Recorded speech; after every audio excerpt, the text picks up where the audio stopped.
પહેલા વરસાદમાં સુરતના હાલ બેહાલ થઈ ગયા છે। સુરતમાં વીજળીના કડાકા ભડાકા સાથે તૂટી પડેલા વરસાદે સમગ્ર શહેરને ગમરોડી નાખ્યું છે।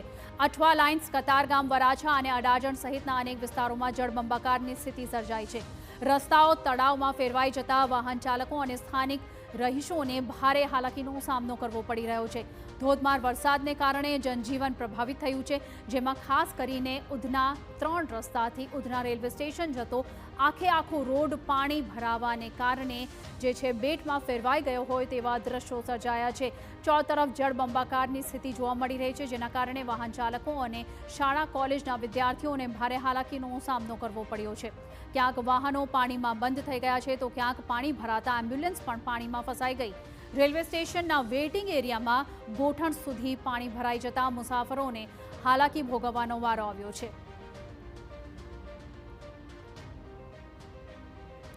તો સુરતમાં જ ઉમરપાડા તાલુકાના જંગલ વિસ્તારમાં ધોધમાર વરસાદ ખાબક્યો છે।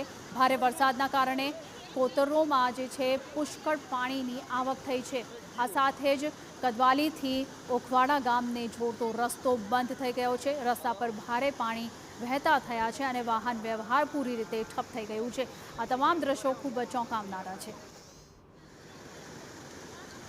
તો સુરતમાં ભારે વરસાદને લઈને વહીવટી તંત્ર એલર્ટ મોડ પર છે। તમામ તાલુકાઓમાં મામલતદાર કચેરી ખાતાને કંટ્રોલ રૂમ એક્ટિવ કરવામાં આવ્યા છે અને સાથે જ નાગરિકોની મદદ માટે 24 કલાક કાર્યરત હેલ્પલાઇન નંબર 1077 જાહેર કરાયો છે। જી હા, નંબર નોટ કરી લો, 1077 આ નંબર છે, હેલ્પલાઇન નંબર। ખાસ કરીને સુરત માટે આ નંબર જાહેર કરાયો છે। ફાયર બ્રિગેડ સહિતની રેસ્ક્યુ ટીમોને તૈનાત રહેવા આદેશ આપવામાં આવ્યા છે। આ સાથે જ ઉકાઈ ડેમની પાણીની સપાટી 310 ફૂટની નજીક પહોંચી ગઈ છે। સુરત જિલ્લામાં ચાલુ સિઝનનો સરેરાશ 382.25 મિલીમીટર વરસાદ ખાબક્યો છે। કામરેજ અને ઓલપાડ સહિતના તાલુકાઓમાં વધુ વરસાદ વરસી રહ્યો છે। નાગરિકોને સોશિયલ મીડિયાની અફવાઓથી દૂર રહેવા માટે કલેક્ટરની અપીલ છે। વરસાદની ગતિ થોડીક ધીમી પડી છે, પરંતુ હજુ પણ અમારું જે તંત્ર છે એ રેડ એલર્ટ ઉપર છે અને દર 3-3 કલાકે અમને ઇન્ડિયન મેટ્રોલોજી ડિપાર્ટમેન્ટ એટલે IMD તરફથી જે પણ ઇન્ફોર્મેશન આવે છે એના આધારે એની તૈયારી અમારી ચાલતી હોય છે।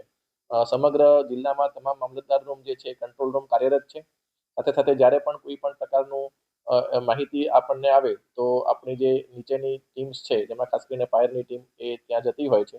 અત્યારે કોઈ એવી મોટી કોઈ ગંભીર કોઈ જે છે એ પ્રકારની કોઈ માહિતી અત્યારે મળેલી નથી કે એવી કોઈ પરિસ્થિતિ સર્જાઈ નથી।